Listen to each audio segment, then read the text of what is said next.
crystal clear details to help you understand about YouTube monetization criteria, because I see many of them get confused with public watch hours.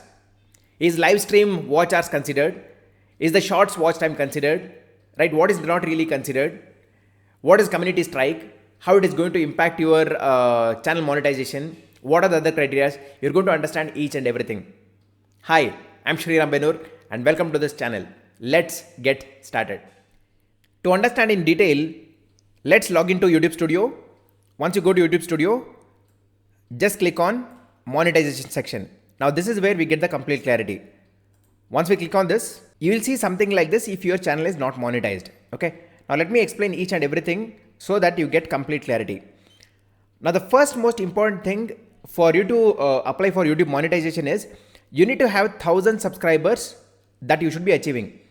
Now this does not have any time limit. You can achieve it in a month, you can achieve it in 1 year, you can achieve it in 2 years. It's completely okay. Now this 1,000 subscribers has literally no criteria, correct? So this is the required criteria, and it is indicating here that okay, this particular channel has around 313 subscribers right now. In the same way, it is going to show for your channel as well. Now here comes the most important thing. Second criteria is having 4,000 watch hours. That is what is required.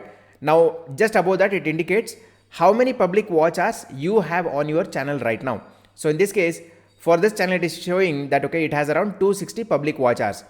Now what exactly is this? See, this 4,000 watch hours is going to be considered for the videos that are published in your channel and which are public. They should not be unlisted. They should not be private, right? Private and unlisted videos are not going to be considered even if they have good number of views. Okay. So only public videos will be counted. Now one most important thing to understand here is 4,000 watch hours, what YouTube says, has to be achieved in 12 months. Now this is where many of them get confused. So let me make it easy for you to understand. Now say for example, you started a channel in Jan 2021. Okay.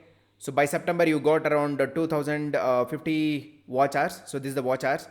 Now say for example, you got again around 500 here, another 500 here, right? And say for example, you got around 600 here. Now if you see, in 12 months, you did not achieve 4,000 watch hours. Does that mean that your channel will not be monetized? No, it's not like that. What YouTube says is 12 months from that point in time. Say for example, next month you got around, say for example, you got around 1,000 watch hours, okay, in Jan, right?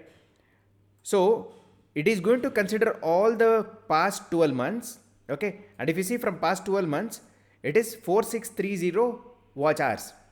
Okay, now say for example, you did not get so much here. You got maybe 200 here, 300 here, okay? And here you got maybe around 1,000 watch hours, right? In that case, your channel is going to be monetized in February because it will consider for last 12 months.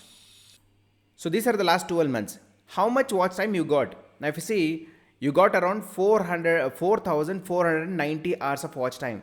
That means here your channel will be monetized.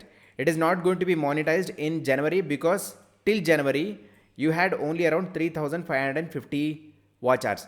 So always it is going to consider previous 12 months and see if you have achieved more than 4,000 watch hours, and if yes, your channel qualifies for monetization along with other criteria.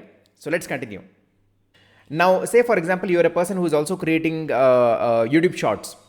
If you have been creating YouTube shorts, the views that are being generated from YouTube short shelf, that means when somebody is watching on their cell phone and it comes as shorts over there, and when they see that watch hours is not going to be considered. However, if somebody comes to your YouTube channel, okay, say for example, let me show you.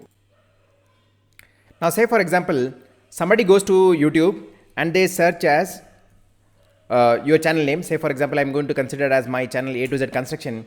If they search that, they go to your channel, okay. When they go to your channel, if they go to your shorts section and if they play any video from this, now if they land on your video like this and if they start watching, whatever watch time that is generated from this is certainly going to be considered for the monetization criteria of 4,000 watch hours. So that's considered as the public watch hours. So let me just tell you complete details by going to this link what they have given here.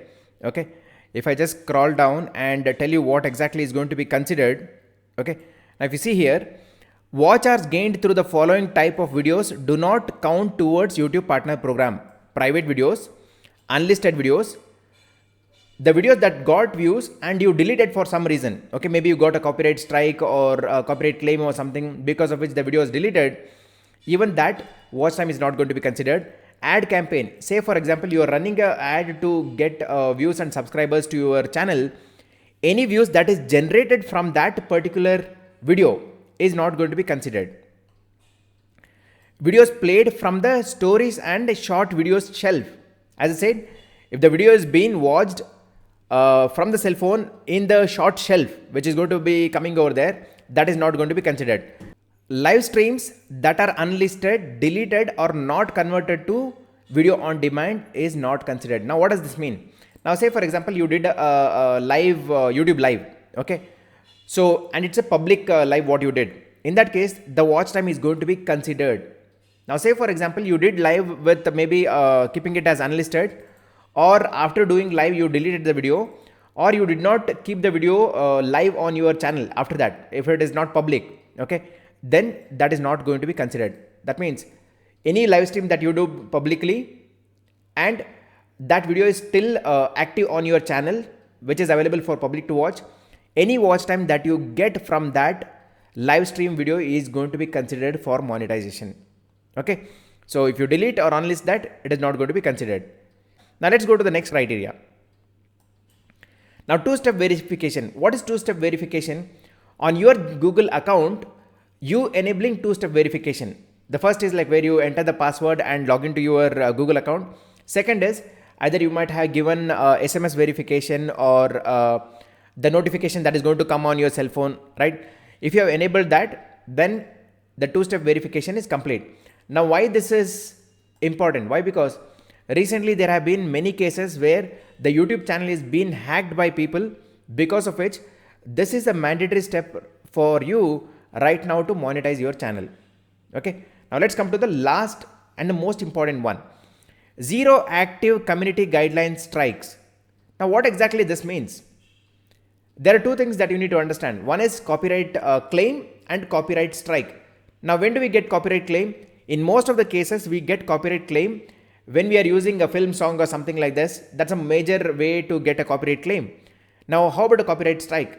Now say for example you use somebody else's content or video in your video, okay, or say for example you created a compilation using somebody else's video where you have taken somebody's content and you are uploading in your channel, and the original content owner comes and says, no, this is something this person has copied my video, and he requests YouTube to remove that video.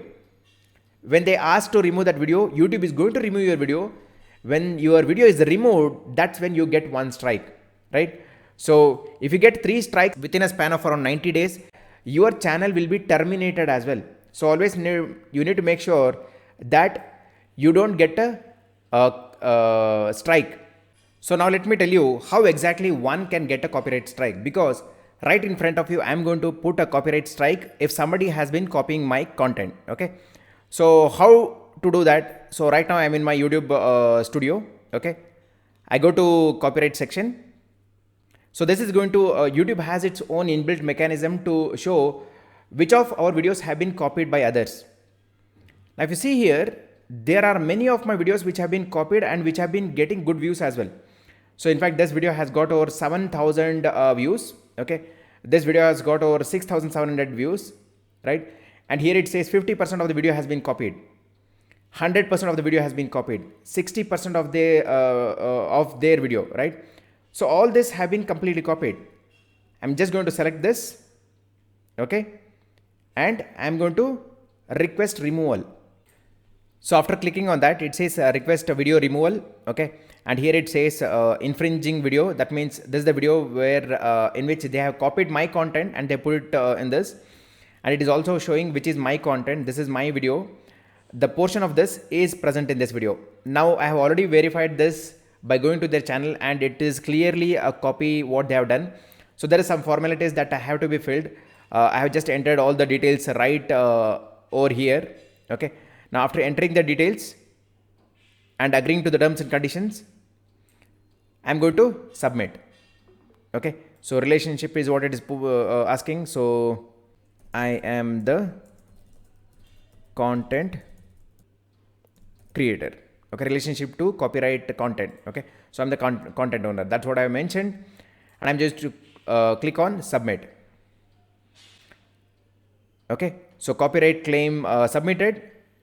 Okay. So you could see that video has been removed right now.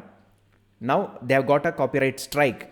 So I would just give one copyright strike, which would be as warning for them so that they don't violate again. But if you see, right, now this channel has been copying multiple of my videos. Again, this channel has been copying multiple of my videos. If I put 3 strikes against them, their channel is terminated and they are never going to be able to create a channel again in life. So understand that.